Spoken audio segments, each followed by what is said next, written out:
Ang dating pangulo naman may sinasabi din po, mga bossing. Ano daw po ito? Hop. Palit-palit ito.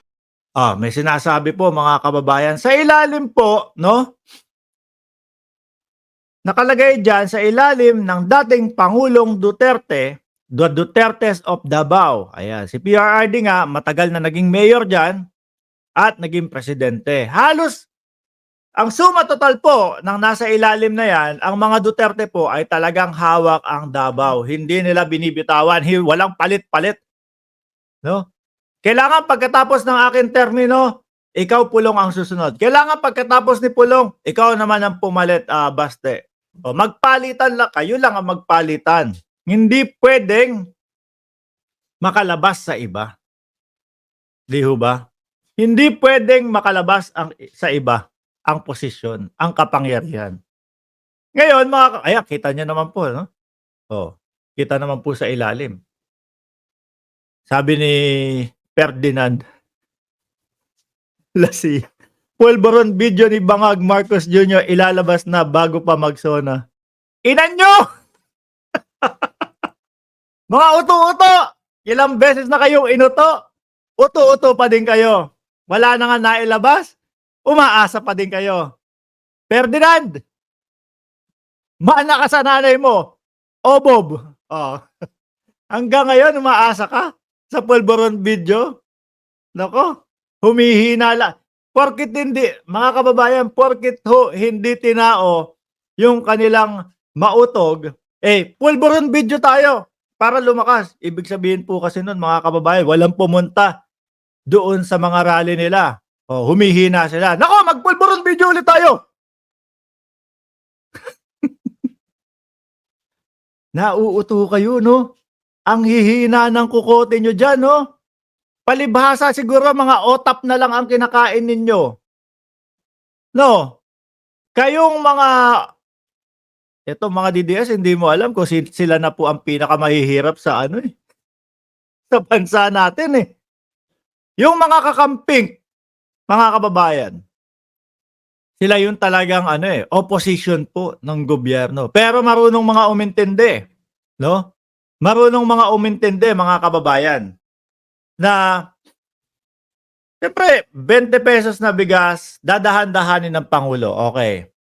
Di ho ba, mga kababayan? Hindi nila hinahanap. And madami ako nakikitang mga kakamping talagang professional po. Kahit na siguro available ang 20 pesos na bigas sa merkado, ang mga kakamping po natin, na mga kaibigan, mga bossing, ay, kumbaga, nandoon pa din sila, patuloy pa din silang bibili ng bigas sa mga halagang 40, 49, 80, 70, ganun po. Sa mga supporter po ng Pangulo, ganun din naman po, hindi tayo naghahanap, okay tayo. Okay tayo sa 40, 50, 60, 55 na mga bigas po o jasmine rice.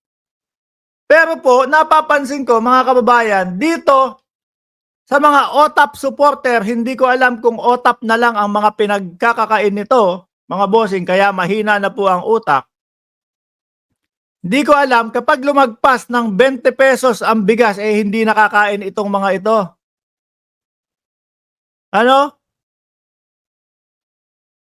Paano ba? Pag lumagpas ng 20 pesos yung presyo ng bigas, malamang hindi na kumain itong mga to. Sila lang po ang hanap ng hanap nun Naiinip. Sabi ko, ano ba tong mga to?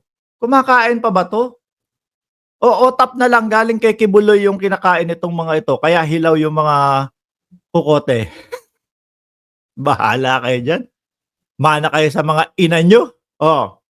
Tuloy ko to sasabihin ni dating Pangulong Duterte. Ayan, kita naman sa ilalim niya na halos sila lang po nagpapalit-palitan. No? Ayaw nilang makawala yung kapangyarihan sa Davao. Ano po? Dating Pangulo, banat! Hoy mga gago. Ay! Grabe sino ba yung tinawag ng mga GAGO po ng dating Pangulo? Kung mga ulol kayo, itong demokrasya natin sa Pilipinas, palit-palit ito. Yan narinig nyo. Kayong mga nasa ilalim. Demokrasya ang Pilipinas. Pag daw, kayong mga nasa ilalim. Ayan. palit-palit daw ang namumuno sa bansang Pilipinas. Oh, bakit ayaw niyong pakawalan yung kapangyarihan? Gusto niyo manatili diyan. Natawag tuloy kayong GAGO. Oh. Ang problema, pag nandiyan kayo nakapwesto, gusto na ninyo habang panahon hanggang apo ninyo sa... Oh, sino ba susunod diyan kay Baste Duterte? Meron pa bang kapalit? Gusto nyo kayo na lang habang buhay diyan. Yung mga binabanat po nila, mga kababayan, sa term extension ng Pangulong Bongbong Marcos, yung kesyo daw po yung tsa-tsa, nililin lang po nila kayo eh. Kung sakali man, matuloy yun, maaprubahan ngayon, 5 taon po bago iiral yun o bago mag-uumpisa yun. Sa madaling salita, ang ating Pangulo, pati po yung nakaupo sa House of Representatives, mga kababayan, may 4 na taon na lang. 5 taon bago maganap kapag kayo ay naaprubahan po. Sabihin mo na ngayong araw, sino po makikinabang? PBBM? Wala na siya sa posisyon nun. Yung susunod na magiging presidente, malay nyo, matsambahan.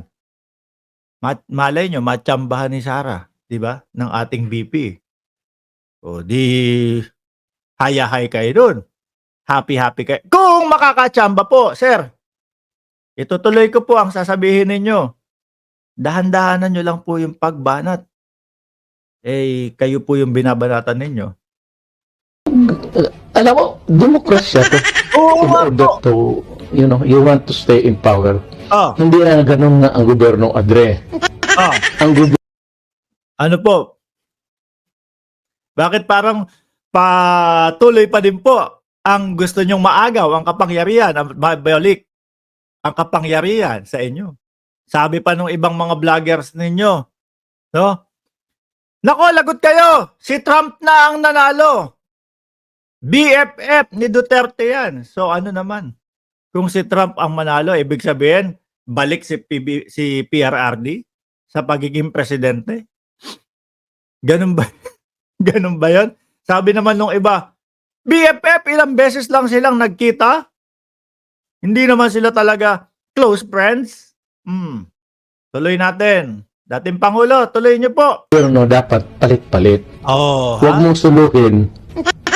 Kaya nga may eleksyon, para kung ayaw ng tao, sa iyo, mapalitan ka.